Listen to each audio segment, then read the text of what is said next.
नमस्कार मित्रों, मैं राघव अवस्थी आप सभी लोगों का डिसेंट स्टडी क्लासेस के यूट्यूब चैनल पर हार्दिक स्वागत करता हूं। आप इस क्लास में पढ़ते हैं टू इन इंजीनियरिंग सब्जेक्ट को, जो कि पॉलिटेक्निक 6 सेमेस्टर के प्रोडक्शन ब्रांच का एक सब्जेक्ट है। तो आप लोग पिछले वीडियोस में दूसरे चैप्टर के लगभग 50 से 60 क्वेश्चन देख चुके हैं, लगभग 50 क्वेश्चन देख चुके हैं। अब हम लोग उसी के आगे आज 20-25 क्वेश्चन और करेंगे और आप लोगों का चैप्टर हो जाएगा पूरा फिनिश। तो आप लोग सब जानते ही हैं कि बहुविकल्पी क्वेश्चंस पर पेपर आने हैं, तो मैं उसी को आधार मानकर ये सारे वीडियोस आप लोगों के लिए बना रहा हूं या आप लोगों तक पहुंचा रहा हूं। तो आप लोग अगर पिछले वीडियोस नहीं देखे हैं या आप लोगों को अभी तक नहीं पता है कि यहाँ पर कौन कौन से सब्जेक्ट्स की पढ़ाई होती है या कौन कौन से सब्जेक्ट के बहुविकल्पी क्वेश्चन करवाए जा रहे हैं, तो आप लोग हमारी प्लेलिस्ट पर जाकर वहाँ पर देख सकते हैं और पढ़ सकते हैं। तो शुरू करते हैं आज का वीडियो। तो आज के वीडियो का हमारा जो पहला क्वेश्चन है वो देखते हैं क्या कह रहा है। पहला क्वेश्चन है, वो कह रहा है मरोड़ी ड्रिल के बैक टेपर को अन्य किस नाम से जानते हैं। जो आपका मरोड़ी ड्रिल होता है, रोटेटरी ड्रिल होता है, सॉरी जो मरोड़ी होता है जिसमें ऐंठन लगी होती है, तो उसका जो बैक टेपर अन्य किस नाम से जाना जाता है। तो वो जो होता है वो देशांतर रिलीफ के नाम से भी जाना जाता है। तो आप लोग ये ना सोचिएगा कि मैं 51 से यहाँ पर वीडियो चालू कर चुका हूँ या 51 से मैंने चालू कर दिया, ये बिल्कुल ना सोचिएगा, क्योंकि मैंने इसके पहले क्वेश्चन करवाए हुए हैं और मैंने सब समझाया हुआ भी है किस तरीके से है। तो अगर वो वीडियो देख लेंगे तो ये अच्छे से क्लियर हो जाएगा, और ये क्लियर तो होगा ही क्योंकि बहुविकल्पी क्वेश्चन है। कहीं से भी देखिए आप लोग, जहाँ से पढ़ना स्टार्ट करेंगे वहीं से समझ में आना स्टार्ट हो जाएगा। तो इसका 51 का सी नंबर बिल्कुल हो जाएगा सही। अब हम लोग देखते हैं अपना अगला क्वेश्चन। देखिए क्वेश्चन अगला कह रहा है कि बॉडी व्यास छूट का उद्देश्य होता है। जो बॉडी के व्यास में छूट दी जाती है उसका क्या उद्देश्य होता है। जो छूट दी जाती है या फिर गैप छोड़ा जाता है वो घर्षण को कम करना होता है या घर्षण को कम करता है। मान लीजिए दो चीजें ऐसे रगड़ के चल रही हैं एक दूसरे में, और अगर इनके बीच में कुछ गैप छोड़ दिया जाए तो क्या है, उनमें घर्षण नहीं होगा। जब वो आपस में स्पर्श ही नहीं करेंगे तो घर्षण की कोई संभावना ही नहीं बनती है। तो 52 का ए नंबर बिल्कुल हो जाएगा करेक्ट। आप लोग इसे नोट कर लेंगे। अब लोग देखते हैं अपना अगला क्वेश्चन। देखिए क्वेश्चन कह रहा है कि ड्रिल के क्लियर व्यास को मापा जाता है। जो आपका ड्रिल का क्लियर व्यास होता है उसे हम लोग किस में मापते हैं, तो उसे हम लोग माइक्रोमीटर द्वारा मापते हैं। किसके द्वारा, माइक्रोमीटर द्वारा मापते हैं। माइक्रोमीटर भी आप लोग पढ़ चुके हैं और ड्रिल क्लियर व्यास भी आप लोग अच्छे से जानते हैं। आप लोगों ने 4th सेमेस्टर में पीटी में भी पढ़ा होगा, और यहाँ तो आप लोग देख माइक्रोमीटर वगैरह सब उसमें देख चुके हैं, एम एंड एम आई में भी। हम लोग देखते हैं अपना अगला क्वेश्चन। देखिए क्वेश्चन कह रहा है कि ड्रिल का कौन सा भाग ड्रिल चक में पकड़ा जाता है। जो ड्रिल एक ड्रिल बिट होती है, ड्रिल जिससे हम लोग छिद्र करते हैं किसी भी जॉब में, तो उसके जिस भाग को हम लोग मशीन द्वारा पकड़ते हैं तो उस भाग को हम लोग क्या कहते हैं। तो उस भाग को आप लोग जानते हैं, नहीं जानते हैं तो जान लीजिए, उसे हम लोग सैंक कहते हैं। उसे किस नाम से जानते हैं, सैंक। जो मशीन टूल के जिस भाग को पकड़ के रखती है या होल्ड करके रखती है उसे हम लोग सैंक बोलते हैं। तो 54 का ए नंबर ऑप्शन बिल्कुल करेक्ट हो जाएगा। आशा करता हूँ आप लोगों को वीडियो पसंद आ रहा हो। अगर वीडियो और क्वेश्चन सारे पसंद आ रहे हैं तो वीडियो को लाइक जरूर करिएगा। हम लोग देखते हैं अपना अगला क्वेश्चन। क्वेश्चन कह रहा है मरोड़ी ड्रिल में होंठ या कटाई कोरों के मध्य कोण होता है। तो होंठ या फिर कटाई की कर्तन कोरें जो होती हैं, कटाई कोर जो होती हैं, उनके मध्य का जो कोण होता है वो 59 अंश का होता है, 59 डिग्री का होता है। तो 55 का सी नंबर आप लोग करेक्ट कर लेंगे। अब लोग देखते हैं अपना अगला क्वेश्चन। देखिए क्वेश्चन कह रहा है कि चिप्स को हटाने का काम करता है। चिप को अगर हटाना है, चिप्स को हटाना है, चिप्स पहले समझ लीजिए चिप्स क्या होती है। वह पदार्थ जो कटिंग के दौरान वेस्ट के रूप में निकलता है उसे हम लोग चिप्स कहते हैं। तो जो चिप्स होती है वो हम लोग फ्लूट के द्वारा हटाते हैं। किसके द्वारा, फ्लूट के द्वारा हटाते हैं। आप लोग जानते हैं मरोड़ी ड्रिल में फ्लूट क्या होता है। जो फ्लूट होते हैं वो सरफेसेस होती हैं जो घुंडी टाइप में बनी होती हैं कुछ, तो आप लोग अच्छे से समझ गए होंगे। हम लोग देखते हैं अपना अगला क्वेश्चन। देखिए क्वेश्चन कह रहा है कि रेक कोण का सामान्यतः मान होता है। जो आपका रेक कोण होता है उसका मान कितना होता है। जो रेक कोण का मान होता है 30 या फिर 45 होता है। 30 या 45 डिग्री होता है रेक कोण का मान। तो आप लोग ये भी समझ गए होंगे।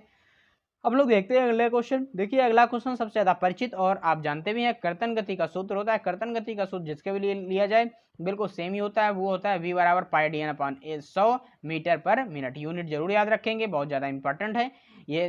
58 का बी नंबर बिल्कुल सही हो जाएगा, 58 का बी बिल्कुल सही हो जाएगा। आप लोग इसे नोट कर लेंगे। हम लोग देखते हैं अपना अगला क्वेश्चन। देखिए क्वेश्चन कह रहा है कर्तन को व्यक्त किया जाता है, कर्तन गति को व्यक्त किया जाता है। आप लोग अच्छे से जानते हैं, मैंने ऊपर बताया भी है अभी, जो यूनिट होती है वो मीटर पर मिनट होती है। ये बिल्कुल भूलिएगा नहीं क्योंकि बहुत ज़्यादा इंपॉर्टेंट क्वेश्चन है। 59 का सी बिल्कुल करेक्ट हो जाएगा, आप लोग इसे नोट कर लीजिए। अब हम लोग देखते हैं अपना अगला क्वेश्चन।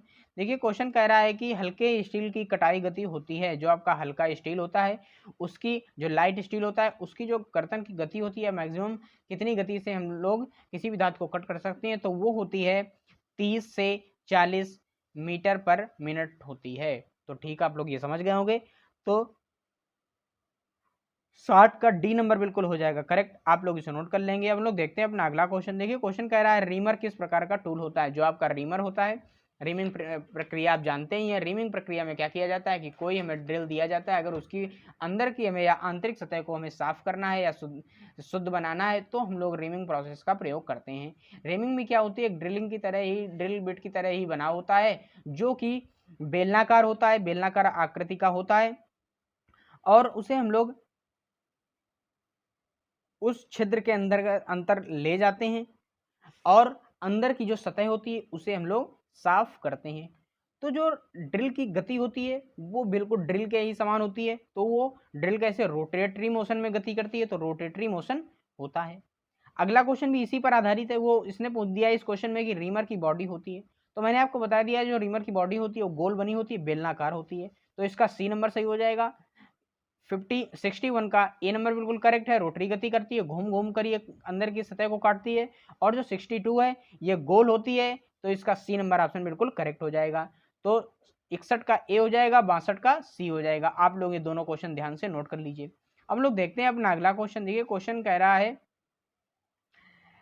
कि थोड़ा सा नीचे कर लेते हैं। हाँ, अब देखिए क्वेश्चन कह रहा है कि रीमर पदार्थ को कट करता है। जो रीमर पदार्थ होता है वो पदार्थ को किस तरीके से कट करता है, बड़े टुकड़ों में कट करता है, छोटे टुकड़ों में कट करता है, ये चीज़ें इसमें पूछी गई हैं। तो आप लोग समझ लीजिए, ये जो हमारा रीमर होता है वो पदार्थ को छोटे छोटे भागों में कट करता है, छोटे छोटे भागों में कट करके अलग करता है। तो 63 का बी नंबर बिल्कुल करेक्ट हो जाएगा, आप लोग इसे नोट कर लीजिए। अब हम लोग देखते हैं अपना अगला क्वेश्चन। क्वेश्चन देखिए कह रहा है कि रीमर सामान्यतः किस पदार्थ का बनाया जाता है। जो आपका रीमर होता है वो किस पदार्थ का बनाया जाता है। तो आपको पता है कि जो भी कटिंग टूल होते हैं उनके गुण क्या होते हैं। कटिंग टूल के हमेशा जो कटिंग टूल होना चाहिए वो कारखंड से हमेशा कठोर होना चाहिए। उसका जो गलनांक होना चाहिए वो बहुत कम हो, गले ना ज़्यादा ताप पर, ताप सहने की क्षमता होनी चाहिए। तो इसी तरीके से जो पदार्थ होता है वो बहुत ज़्यादा कठोर होता है। तो कठोर पदार्थ हमारे कौन कौन से होते हैं, ये है स्टील है, डायमंड है और क्यूबिक बोरॉन नाइट्राइड है। तो ये सारे जो पदार्थ यहाँ पर दिए गए हैं ये बहुत ज़्यादा कठोर होते हैं। इनका जो गलनांक होता है वो निम्न होता है और ये धातु को आसानी से कट कर सकते हैं। तो आप लोग ये भी समझ गए होंगे। तो इसका डी नंबर ऑप्शन सभी बिल्कुल हो जाएगा करेक्ट। आप लोग 64 का डी नंबर बिल्कुल करेक्ट आंसर लगाएंगे। अब लोग देखते हैं अपना अगला क्वेश्चन। देखिए क्वेश्चन कह रहा है मिलिंग कटर होता है। जो आपका मिलिंग कटर होता है वो एक दंती होता है, बहुदंती होता है। ये दांतों के आधार पर उसके टाइप पूछे गए हैं। तो आपको जो मिलिंग प्रक्रिया होती है, आपको मैं बता दूं कि मिलिंग प्रक्रिया में क्या करते हैं हम लोग, किसी भी धातु की ऊपरी सतह को छिलकों के रूप में अलग करते हैं, छिलके के फॉर्मेशन में अलग करते हैं। तो जो मिलिंग प्रक्रिया होती है उसमें हम लोग बहुदंती टूल का यूज करते हैं, मल्टी पॉइंट कटिंग टूल का यूज करते हैं। तो आप लोग ये भी समझ गए होंगे। अब हम लोग देखते हैं अपना अगला क्वेश्चन। देखिए क्वेश्चन कह रहा है कि मिलिंग कटर किस धातु के बनाए जाते हैं। तो जो भी टूल यूज हो रहे हैं वो हमेशा अत्यधिक कठोरता या फिर निम्नतम गलनांक वाले ही बनाए जाते हैं। तो जो 66 नंबर हो जाएगा, इसमें जो A number, B number, C number पर तीनों धातुएं दी गई हैं ये बहुत ही ज़्यादा कठोर होती है। कार्बन स्टील होती है, बहुत ज़्यादा कठोर होती है, इसमें ज़्यादा कार्बन होता है। हाई स्पीड स्टील जो होती है वो भी बहुत ज़्यादा कठोर होती है और आसानी से किसी भी धातु को कट कर देती है। सीमेंटेड कार्बाइड भी बहुत ज़्यादा, ये क्या है, एक प्रकार का कंपोजिट पदार्थ होता है। इसमें बहुत सारे पदार्थ मिले होते हैं।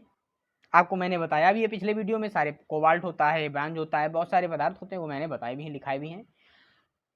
तो इसका भी डी नंबर ऑप्शन बिल्कुल हो जाएगा करेक्ट। ये सभी आंसर बिल्कुल इसके लिए हैं करेक्ट, आप लोग इसे नोट कर लेंगे। अब लोग देखते हैं अपना अगला क्वेश्चन। क्वेश्चन देखिए कह रहा है कि पारंपरिक मिलिंग में चिप की मोटाई शुरू होती है। जो आपकी पारंपरिक मिलिंग होती है या फिर बोल सकते हैं कि जो आपकी अप मिलिंग होती है, सॉरी डाउन मिलिंग होती है, तो उसमें जो कटिंग की स्टार्टिंग गति जब हो रही होती है, कट करना स्टार्ट करता है, तो उसमें जो चिप की मोटाई होती है वो 0 से प्रारंभ होती है। ये नहीं है कि एकदम से 4-5 mm की दात को कट करता हुआ स्टार्ट करे, ऐसा नहीं है। ऊपर से कम कट करेगा और नीचे आते आते वो ज़्यादा कट करने लगता है। तो 67 का हो जाएगा ए नंबर बिल्कुल करेक्ट आंसर। आप लोग इसे नोट कर लेंगे। अब लोग देखते हैं अपना अगला क्वेश्चन। देखिए क्वेश्चन कह रहा है light duty plain milling cutter helix कोण रखता है। जो आपका light duty plain milling cutter होता है उसमें जो हेलिक्स कोण होता है वो कितना होता है? जो आपका हेलिक्स कोण होता है वो 25 से कम होता है, 25 डिग्री से कम होता है। तो आप लोग ये अच्छे से समझ गए होंगे कितना होता है, 25 डिग्री से कम होता है। तो अब लोग देखते हैं अपना अगला क्वेश्चन। देखिए क्वेश्चन कह रहा है कि हैवी ड्यूटी मिलिंग कटर में हेलिक्स कोण होता है। जो आपका हैवी ड्यूटी मिलिंग कटर होता है उसमें जो हेलिक्स कोण होता है वो कितना होता है? जो आपका हेलिक्स कोण होता है वो 25 से 45 डिग्री होता है। कितना होता है? 25 से 45 डिग्री का होता है। तो आप लोग ये भी समझ गए होंगे। तो 69 का बी नंबर बिल्कुल हो जाएगा करेक्ट। आप लोग इसे नोट कर लीजिए। अब हम लोग देखते हैं अपना अगला क्वेश्चन। देखिए 75 नंबर क्वेश्चन कह रहा है होनिंग के लिए कितना अलाउंस रखा जाता है। अलाउंस का मतलब क्या होता है? जो छूट होती हैं। छूट का मतलब क्या है? जब दो पार्ट आपस में मिल रहे हों या फिर अंदर मैच कर रहे हो तो होनिंग प्रक्रिया आप जानते ही हैं कि होल का आंतरिक डाया अगर हमें स्मूथ बनाना है या हेलिकल उसके अंदर कट करने हैं तो ये जो टूल होता है वो छिद्र के अंदर जाता है। तो जब अंदर जाएगा तो उसमें कुछ ना कुछ अलाउंस होना चाहिए, कुछ ना कुछ छूट होनी चाहिए, तभी तो ये अंदर जा पाएगा। तो इसके लिए जो अलाउंस रखा जाता है वो 0.01 mm का रखा जाता है। कितना? 0.01 mm का। तो 75 का हो जाएगा सी नंबर बिल्कुल करेक्ट आंसर। तो आशा करता हूँ आप लोगों को वीडियो पसंद आया हो। अगर वीडियो पसंद आए तो वीडियो को कर दीजिए लाइक, चैनल पर हो नए तो चैनल को कर दीजिए सब्सक्राइब। इसी वीडियो के साथ में और इन्हीं 75 क्वेश्चंस के साथ में आप लोगों का टूल इंजन का सेकंड चैप्टर होता है खत्म। तो मिलते हैं अगले वीडियो में, तब तक के लिए जय हिंद, वंदे मातरम।